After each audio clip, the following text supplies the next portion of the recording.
Bueno, en el video anterior habíamos hablado justamente cómo dentro de las innovaciones técnicas que surgieron en la Europa del siglo XV con la Edad Moderna había sido la imprenta, ¿sí? Esa máquina que posibilitaba la impresión de libros. Pero que también lo que estaba posibilitando era justamente la divulgación masiva, muchísimo más rápida, de las diferentes ideas que surgían. Entre una de las ideas que van a surgir y que van a ser divulgadas por esta máquina como es la imprenta, va a ser las ideas de Martín Lutero. ¿Quién era Martín Lutero? Era un alemán, ¿sí?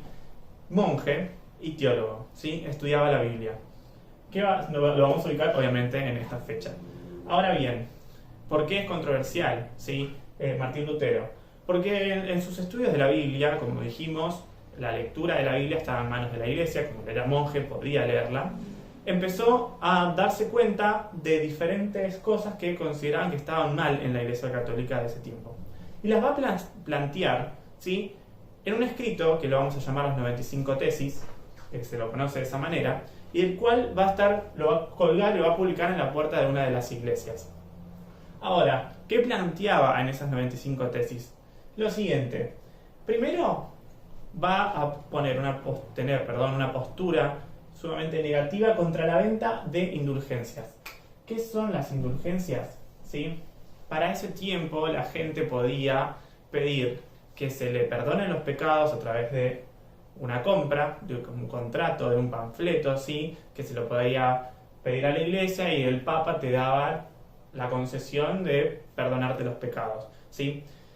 Estamos en un tiempo en el cual los sectores populares se desvivían, incluso a veces gastaban lo que no tenían para poder justamente tener la otorgación del perdón de los pecados. A veces ni siquiera por ellos mismos, sino capaz por algún familiar que ya había muerto, ¿sí? Y entonces trabajaban y pagaban para que se les perdonen los pecados. Martín Lutero, a través de sus diferentes obras, va a plantear, y a través de la lectura previa de la Biblia, que la salvación es por fe y no por obras. ¿Qué quiere decir?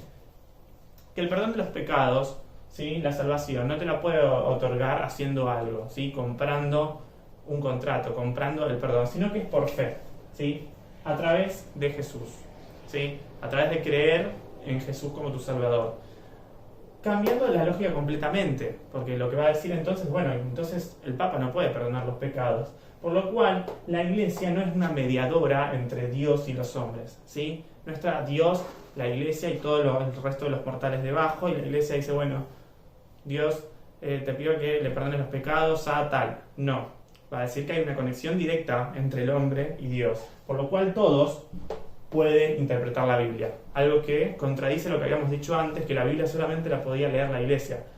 Martín Lutero va a plantear todo lo contrario, ¿sí? Todos podemos acceder a la Biblia, deberíamos, y todos podemos interpretarla. Dios nos puede hablar a través de ella.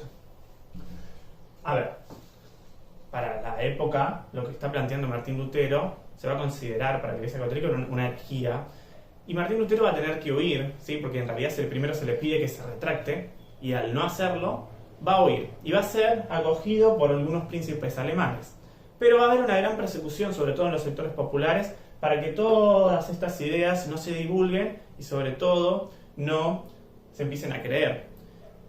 Pero no se va a lograr del todo, ¿sí? Por lo cual todos los seguidores de estas ideas después van a conformar otro tipo de iglesia diferente a la Iglesia Católica, que se va a llamar justamente la Iglesia Protestante. Vamos a tener para este tiempo también otros divulgadores de ideas respecto justamente a la Iglesia Católica en diferentes lugares, ¿sí? Por lo cual se van a crear otro tipo de iglesias. Además de la Iglesia Católica y la Iglesia Protestante, van a surgir las ideas de Calvino, creando también otra iglesia distinta como es la Iglesia Calvinista. Como dijimos, va a haber una contrarreforma, ¿sí? La Iglesia Católica se va a defender, ¿sí? Atacando y persiguiendo a todos los que continúen con estas ideas, pero en el desarrollo del tiempo vamos a ver cómo después ambas conviven y no se va a poder erradicar todo esto que comenzó Martín Lutero.